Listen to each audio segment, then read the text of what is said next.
तो नमस्कार, आदाब, गुड इवनिंग, सत श्री अकाल। स्वागत है आप सबका एक बार फिर से आपके अपने चैनल भौतिक लोक में। मैं हूं आपका अपना पुराना साथी दोस्त हमसफर आशीष दीक्षित, और स्वागत है आप सबका आज की कहानी या आज की वीडियो में। आज की वीडियो कोई कहानी नहीं, छोटी सी कुछ बात है जो शेयर करनी है।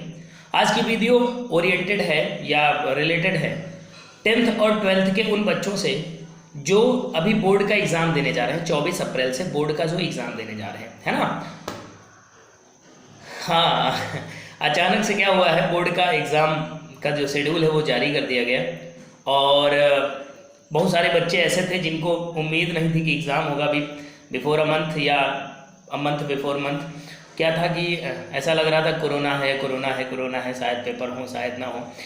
बहुत सारे बच्चे, मैं भी पढ़ाता हूँ तो मुझे पता है कि बहुत सारे बच्चे इस ख्वाहिश में थे कि हे भगवान एक बार कोरोना आ जाए और बोर्ड का एग्ज़ाम रद्द हो जाए। लेकिन बोर्ड ने उन सबकी उम्मीदों पर पानी फेर दिया और फिलहाल एग्ज़ाम की डेट जो है वो रिलीज़ हो गई कि 24 अप्रैल से आप सबके एग्ज़ाम होने हैं। 24 मार्च से एग्ज़ाम होने हैं और 12 अप्रैल तक ख़त्म होने हैं। तो जैसा अक्सर होता है कि शुरुआत से तैयारी होती नहीं है और अचानक से जब डेट रिलीज़ हो जाती है तो ये होता है कि ब्लड प्रेशर बढ़ने लगता है। बहुत सारे बच्चों का ब्लड प्रेशर बढ़ा हुआ है, मैंने देखा। तो देखो भाई, सिचुएशन ये है कि दो बातें हैं। कौन कौन सी दो बातें? पहली बात ये है कि या तो साल भर पढ़ा है और या फिर साल भर नहीं पढ़ा है। दो कंडीशन है। तो अगर साल भर पढ़ा है, मस्त मन लगा के झकास बिंदास एकदम साल भर पढ़ा है, तो फिर क्या टेंशन है, बोर्ड एग्जाम आने तो क्या फ़र्क पड़ता है। अगर साल भर पढ़ा है तो बोर्ड एग्जाम आने दो, कोई फ़र्क नहीं पड़ता। और दूसरी कंडीशन कि अगर साल भर नहीं पढ़ा, कुछ भी नहीं पढ़ा, साल पूरा बीत गया नहीं पढ़ा, तो साल भर नहीं पढ़ा तो फिर बोर्ड एग्जाम आने तो क्या फ़र्क पड़ता है। बात समझो। बात यह है कि मैं अभी बोलूँ कि 15 दिन में टॉपर बने, मैं बोलूँ 15 दिन में एक छोटी सी टिप है मेरी, वो टिप कंसीडर करो, 15 दिन में टॉपर बनो। एक छोटी सी टिप है, उसको 15 दिन में अगर पढ़ लोगे तो स्कूल टॉप कर जाओगे। ये सब फर्जी बात है। अब ऐसा कुछ नहीं है कि आप 20 दिन पढ़ लो और टॉप कर जाओ। अगर आपके अंदर कुछ नेचुरल पावर नहीं है या फिर कोई मिल गया वाला जादू कहीं नहीं बैठा है जो आके जादू कर दे और धूप दिखा दो उसको, तो वो जो है कुछ लिखने लगो अपने मन से, कक्षा 6 वाले कक्षा 10 का सिलेबस लिखने लगे। ये केवल एग्ज़ाम उसमें मूवीज़ में पॉसिबल है, यहाँ रियल लाइफ में पॉसिबल नहीं है। लेकिन उसके बावजूद आपको परेशान होने की ज़रूरत नहीं है। ये वीडियो बेसिकली मैंने उन बच्चों के लिए बनाया जिन्होंने साल भर नहीं पढ़ा या किसी कारणवश नहीं पढ़ पाए, या चूँकि फ्लक्चुएशन बहुत ढेर सारे थे, कभी स्कूल खुला कभी बंद हुआ, कभी फिर खुला कभी बंद हुआ, तो उनकी कंटिन्यूटी नहीं बन पाई। कभी थोड़ा सा सिलेबस पढ़ा, थोड़ा सा बकाया रह गया, फिर थोड़ा सा पढ़ा, और ऐसे में क्या हुआ कि ना पूरा सिलेबस पूरी तरह से कंप्लीट हुआ है और ना कायदे से एक सीक्वेंस में एक वे में एक पर्टिकुलर मैनर में पढ़ाई नहीं हो पाई। तो उन बच्चों को ये मेरे कुछ 4-5 टिप्स हैं जो उनको फ़ायदा करेंगे,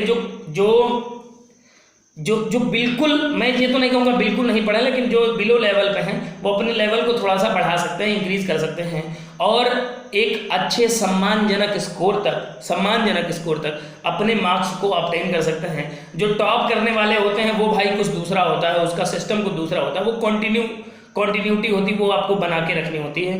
तो वो तो एक सतत प्रक्रिया है, लंबी प्रक्रिया है जो आपको चलानी होती है। लेकिन यहाँ मैं कुछ पॉइंट्स बताने जा रहा हूँ जिन पे ध्यान देना है उन बच्चों को जिन्होंने किन्हीं कारणवश, अच्छा था कारण, बुरा था कारण, आपकी गलती थी नहीं थी, ये समय गया। अब ये समय नहीं कि आप ये गलती निकालो कि इनकी कमी थी, स्कूल वालों ने नहीं पढ़ाया, कोचिंग नहीं मिली, स्कूल बंद था, कोरोना काल था, हम पढ़ नहीं पाए, गाँव में थे, यहाँ थे, ये गया, टाइम गया, वो समय नहीं है बिल्कुल भी। तो समय किस चीज़ का है? समय है अब स्टार्ट कर देने का। आज की वीडियो 2 दिन पहले आनी थी, लेकिन किन्हीं कारणवश नहीं आई 2 दिन पहले वीडियो। तो बात यह है कि 24 मार्च से आप लोगों के पेपर हैं, एग्ज़ाम हैं, और आज 14, मेरे ख्याल से 14 तारीख आज है, यानी यू हैव 10 डेज ओनली। और 10 में भी एक दिन पहले क्या करना है, आज का तो दिन गया, और एक दिन पहले आपको उस सब्जेक्ट का प्रिपेयर करना होगा। 23 को आपको उस सब्जेक्ट का प्रिपेयर करना होगा जिसका आपका 24 का एग्ज़ाम होगा। तो मोटी आपको देखा जाए तो 8 दिन आपके पास हैं, और इन 8 दिनों में आपको कुछ टिप्स हैं जो फॉलो करनी है। अगर आपने बिल्कुल नहीं पढ़ा है या थोड़ा बहुत पढ़ा है, ये उन बच्चों के लिए है कि जिनके पास ये कंडीशन है कि पास कैसे होंगे, भगवान पास करा दो किसी तरीके से। तो भगवान नहीं, मैं ऐसे निश्चित पास कराता हूँ। चार पांच चीज़ें हैं जिनको आपको फॉलो करनी है। तो सबसे पहली चीज़ ये है कि आप अपना सिलेबस सबसे पहले देखें। Just notify your whole syllabus. क्या करना है, सबसे पहला पॉइंट है, सारे सब्जेक्ट के लिए अगर आप नेट चलाते हो, गूगल चलाते हो, तो आप UPMSP की साइट पर जाइए, upmsp.co.in, और वहाँ से आप अपने सारे सब्जेक्ट का सिलेबस डाउनलोड कीजिए। या फिर आपने ये जो एग्ज़ाम प्रिपेयर करने के लिए, तैयार करने के लिए आप लोग जो परचेस करते हो छोटी छोटी चीज़ें, जैसे काका खरीदते हो, विद्या खरीदते हो, अवतार खरीदते हो, है ना, बहुत सारी पत्रिकाएं खरीदते हो कि एग्ज़ाम टाइम में पढ़ लें। तो उसमें सबसे पहले पेज पर क्या होता है, सिलेबस दिया होता है। तो आपको सबसे पहले पूरा सिलेबस सॉर्ट आउट करना है, पूरा सिलेबस देखना है कि सिलेबस में है कितना ज़्यादा कंटेंट है। तो लगभग 5 यूनिट हैं आपके पास, लगभग 5 यूनिट हैं। अब 5 यूनिट में से आपको क्या करना है, आपको अपनी अनसार्ड उठानी है। क्या उठानी है, अनसार्ड उठानी है। अब अनसार्ड एक तरफ रखो और एक तरफ अपनी वो सिलेबस की कॉपी रखो जिसमें भी सिलेबस लिखा है। यानी मान लो एक अवतार है, एक अनसार्ड है, तो अनसार्ड को आपको यहाँ रखनी है और बगल में क्या रखना है, सिलेबस रखना है।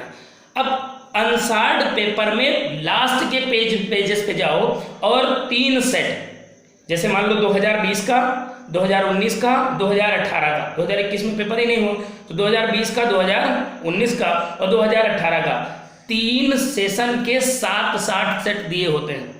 आपको उन 7 सेट पर दिमाग लगाना है, थोड़ा ध्यान देना है कि उनमें कौन कौन से टॉपिक हैं जो रेगुलर इंटरवल पर लगातार पूछे गए हैं। लॉन्ग आंसर टाइप जो क्वेश्चन है, शॉर्ट की मैं बात नहीं करता, 1-2 नंबर की तो बात ही नहीं करता, जो लंबे अंतराल वाले क्वेश्चंस हैं, जिनमें 5 नंबर के क्वेश्चन हैं, 3 नंबर के क्वेश्चन हैं, वो कौन कौन से क्वेश्चन हैं और सिलेबस में कहाँ से पूछे गए हैं, सबसे ज़्यादा क्वेश्चन कहाँ से पूछे गए हैं। मान लो 2017 का तुमने, 2018 का तुमने एक कोई सेट उठाया और उस सेट में पीछे से देखना शुरू किया कि 5 नंबर का एक क्वेश्चन किसी फलाना चैप्टर से, इस टॉपिक से आया। आपको क्या करना है, आपको अपने सिलेबस में उस टॉपिक को हाईलाइट कर देना है। फिर अगला टॉपिक देखना है कि अगला लॉन्ग कहाँ से आ रहा है, तो उसमें देख लेना है जो फ्रीक्वेंटली कई बार पूछे गए हों टॉपिक, उनको आपको क्या करना है, अपने सिलेबस में मार्क कर लेना है। ये सबसे पहला काम करना है कि आपको अपने अवतार से सिलेबस देखना है। दूसरी चीज़, जो कॉपी है आपके पास, जो अनसार्ड पेपर है, उसमें से लास्ट के प्रीवियस 3 ईयर्स के 7 सेट, यानी 7 3 21 सेट हो गए। 21 सेट में आपको एक सीक्वेंस ढूंढना है कि वो कौन से टॉपिक हैं जो कई बार पूछे जा रहे हैं, और उन टॉपिक को आपको अपने पेपर पे या अपने जहाँ पे आपका सिलेबस नोट डाउन है, वो मैं हर सब्जेक्ट की बात कर रहा हूँ, वहाँ पे उसको क्या करना है, आपको नोट डाउन करना है, पहला काम। अब दूसरा काम, जब जिस समय आप देखोगे तो लगभग 5 यूनिट हम लोग पढ़ते हैं। हर यूनिट में आपको लगभग 5 से 10 टॉपिक, मान लो 10 टॉपिक, हर यूनिट में 10 टॉपिक आपको इंपॉर्टेंट मिल जाएगा, जो बहुत इंपॉर्टेंट होगा, कई बार आ रहा होगा। तो 10 टॉपिक आपको मिले हैं कहाँ पे, सिलेबस में 10 टॉपिक एक यूनिट में, और 5 यूनिट है तो 50 टॉपिक हो गए। अब उन 50 टॉपिक में अगर आप वेरी करोगे तो देखोगे कि वो 50 टॉपिक जो है वो 25 से 30 टॉपिक में सिमट सकता है।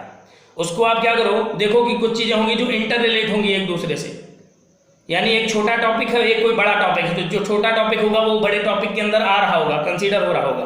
तो क्या करना है कि ऐसे 30 टॉपिक्स की लिस्ट बनानी है। कितनी?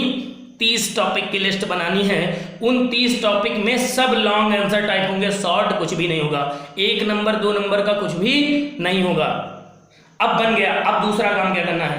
अब दूसरा काम ये करना है कि आपको एक टॉपिक, जो 30 टॉपिक आपने बना रखे हैं, एक टॉपिक आपको YouTube पर टाइप करना है और कहीं एकांत में बैठना है। मतलब ऐसी जगह नहीं जहाँ पे आपको कोई डिस्टर्ब करे, या आप स्वयं अपने आप को अब डिस्टर्ब करना बंद कर दीजिए। एकदम एकांत में कि अब हमको ये 10 दिन केवल पढ़ाई को देने, 360 दिन 365 दिन खूब मस्ती की है, एकदम मजा ले लिया जिंदगी का, भाई अब थोड़ी दिन मेहनत करनी है ना। तो क्या करना है, उन 30 टॉपिक में एक टॉपिक आपको YouTube पे डालना है। YouTube पे डाला, बहुत सारे ऑथेंटिकेटेड चैनल हैं, बहुत अच्छे चैनल हैं, वहाँ से आपको उस टॉपिक से रिलेटेड बहुत सारी चीज़ें आपके सामने आएंगी। आपको क्या करना है, कान में लीड लगा लेनी है और उस टॉपिक को प्ले कर देना है और केवल कंसंट्रेट होकर उस टॉपिक को देखना है। क्यों देखना है? क्योंकि हमें पता है कि कोई चीज़ पढ़ने से ज़्यादा, कोई चीज़ लिखी हो और कोई चीज़ सुनाई गई हो और कोई चीज़ दिखाई गई हो, तो जो लिखी चीज़ होती है उसका दिमाग, हमारे दिमाग पर उसका असर कम पड़ता है, सुनी हुई चीज़ का असर और ज़्यादा पड़ता है और देखी हुई चीज़ का असर सबसे ज़्यादा रहता है। तो देखी हुई चीज़ हमारे कॉन्शियस ब्रेन में कहीं ना कहीं सेव हो जाती है, सुनी हुई चीज़ जो होती है वो भी कॉन्शियस और सबकॉन्शियस ब्रेन में कहीं ना कहीं सेव हो जाती है। टेक्स्ट जो होता है, जो रिटन में होता है, उसको हमें याद करना पड़ता है। तो जो कुछ भी आपको मिलेगा, जो भी मटेरियल आपको मिलेगा, कहाँ पे? यूट्यूब पर, उसमें एक एक एक एक एक टॉपिक को क्या करना है, वो 300 टॉपिक की वीडियो आपको देख लेनी है। अब वो चाहे 20 मिनट की हो, चाहे 25 मिनट की हो, जितनी भी मिनट की हो, उनको आपको देख लेना है। देखते समय नॉर्मल स्पीड पर वो वीडियो प्ले नहीं करना, 1.5 1.25 की स्पीड लगाओ ताकि जल्दी जल्दी जल्दी जल्दी चीज़ें कवर हों। तो इससे क्या होगा, आपको एक रफ आइडिया उस पर्टिकुलर टॉपिक के बारे में, एक रफ आइडिया आपको मिल जाएगा। पहला कॉन्सेप्ट हो गया कि आपका जो सब ब्रेन है, जो सब कॉन्शियस ब्रेन है, वो आपका प्रिपेयर हो गया। अब क्या करना है, अब उसको कॉन्शियस ब्रेन में कन्वर्ट करना है। अब वो जो 30 टॉपिक आपने पढ़े उनको क्या करना है, 1 पेज पर, यानी एक पेज पर एक टॉपिक, A4 साइज के पेपर खरीद लेने हैं, A4 साइज के पेपर पर एक टॉपिक तैयार कर लेना है। 30 पढ़े, 30 में से हर एक पेपर पर एक टॉपिक, हर एक पेपर पर एक टॉपिक, हर एक पेपर पर एक टॉपिक, ऐसे तैयार करने जाते हैं और 30 के 30 टॉपिक आपके ऑन पेपर, ऑन रिकॉर्ड हो गए। अब आपका 50 से 70% काम हो गया। जो भी टॉपिक आपने सेलेक्ट किया था वो आपके ब्रेन में तैयार हो गए। तीसरा काम अब क्या करना है, तीसरा काम ये करना है कि जो छोटे छोटे क्वेश्चन होंगे, बहुत सारे 1 नंबर के शॉर्ट आंसर टाइप क्वेश्चन या ऑब्जेक्टिव टाइप MCQ क्वेश्चन जो होंगे, वो आपके उसी में कवर हो गए होंगे, है ना। तो अब बहुत ज़्यादा वो आपको मेहनत करने की ज़रूरत नहीं पड़ेगी, है ना। अब तीसरा क्या करना है, जो 1 पेज का नोट्स बनाए हैं आप, वो कोशिश करेंगे जितना शॉर्ट हो सके उतना शॉर्ट नोट्स बनाएं और उनको प्रिपेयर करके कहीं एक जगह रखना है। क्यों रखना है, क्योंकि अ डे बिफोर एग्जामिनेशन, जब आपको एग्जाम के लिए जाना होगा एक दिन पहले, जैसे कल पेपर है आज, तो आज आपको केवल उसी उतने पोर्शन को प्रिपेयर करना है, अतिरिक्त कुछ भी नहीं करना। बात समझ आएगी नहीं। अब इसमें क्या दो, टाइम कितना लगेगा, क्योंकि टाइम तो बहुत है। अगर एक टॉपिक को तैयार करने में आपके 10 मिनट लगते हैं, मैं बात कर रहा हूँ केवल देखने की। मान लो एक छोटा सा टॉपिक है कोई और उसको 10 मिनट आपने दिए, तो 30 टॉपिक है, 300 मिनट हुए। 300 मिनट का मतलब 6 पंचे 30, 5 घंटे। 5 घंटे आपके लगे क्या काम करने में, देखने में, और उसके बाद 5 घंटे लगे आपको नोट्स प्रिपेयर करने और पढ़ने में। 10 घंटे हो गए और 2 घंटे का टाइम आपका जाएगा आपका सिलेबस सॉर्ट आउट करने में और इंपॉर्टेंट टॉपिक को चूज करके शॉर्ट लिस्ट करने में। तो 12 घंटे का टाइम आपका लगेगा इस पूरे प्रोसेस में।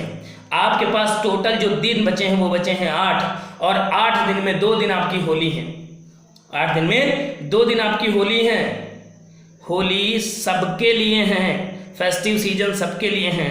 10th और 12th के उन बच्चों के लिए तो कतई नहीं है जिन्होंने अभी तक बहुत कुछ नहीं पढ़ रखा, तो उनको फेस्टिव सीजन में, फेस्टिवल है ठीक है, अच्छी बात है, अगले साल फिर आएगा, बोर्ड दोबारा नहीं आएगा।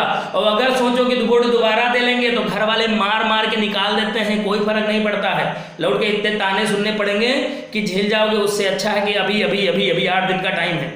तो पर डे आपको 1 दिन मिल रहा, हर एक सब्जेक्ट के लिए 1 दिन मिल रहा, 8 दिन के हिसाब से।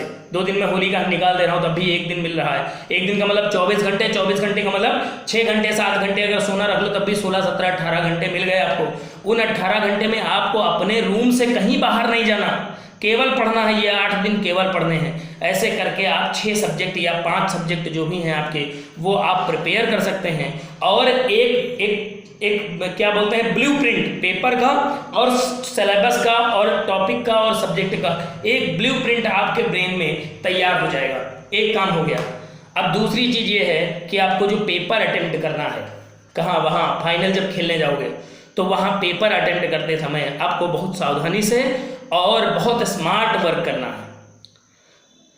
बच्चे क्या करते हैं, answer number 1, part 1, part 2, part 3, part 4 डाल दिया और छोड़ दिया। जो MCQ होते हैं, लोग बच्चे जो जिनको नहीं आता वो करते नहीं हैं, वो क्या करते हैं पार्ट 1 पार्ट 2 पार्ट 3 पार्ट 4 लिख के और छोड़ देते हैं। तो लिख के मत छोड़ना। क्या होता है कि आंसर नंबर आपने डाल दिया, उसके बाद लास्ट में इतना टाइम ही नहीं बचता है कि लौट के फिर पीछे पन्ना खोल के देखो। तो पहले पेज से शुरू करो, लेकिन आखिरी क्वेश्चन से शुरू करो। क्यों? क्योंकि आखिरी क्वेश्चन 5 नंबर का होगा। इधर 5 क्वेश्चन करोगे तब 5 नंबर मिलेंगे, उधर का एक और क्वेश्चन कर दिया तो 5 नंबर के हो गए। 30 टॉपिक तुम तैयार करके गए हो, 30 में से 2 टॉपिक 3 टॉपिक 4 टॉपिक, अगर 3-4 टॉपिक भी आ गए आपके, 3 टॉपिक भी मान लो मैक्सिमम आ गए लॉन्ग वाले में, तो वो आपके 15 नंबर सिक्योर हो गए। अब आप जो भी करोगे वो क्या होगा, वो बेस के ऊपर महल खड़ा होगा, 1 मंजिल 2 मंजिल 3 मंजिल 4 मंजिल। बात समझ आई कि नहीं? तो पास होने के लिए सबसे पहले जो बड़ा क्वेश्चन आपको आ रहा हो वो अटेम्प्ट करना है, अपार्ट फ्रॉम छोटा क्वेश्चन जो आपको आ रहा है। पहले बड़े क्वेश्चन जो आपको आ रहे हैं वो अटेम्प्ट हो गए, फिर जो छोटे क्वेश्चन आपको आ रहे हैं वो अटेम्प्ट करने हैं, उसके बाद फिर जो नहीं आ रहा है उस पे आना है। सुनो जरा ध्यान से, बात समझो। मान लो आपने पूरा पेपर कर लिया, आपके पास अभी आधा घंटा 1 घंटे टाइम है, और अब आपको पेपर में कुछ भी नहीं आ रहा, कुछ भी आ ही नहीं रहा, मतलब कुछ नहीं पता क्या है आंसर, क्या है क्वेश्चन, क्या है कुछ नहीं पता।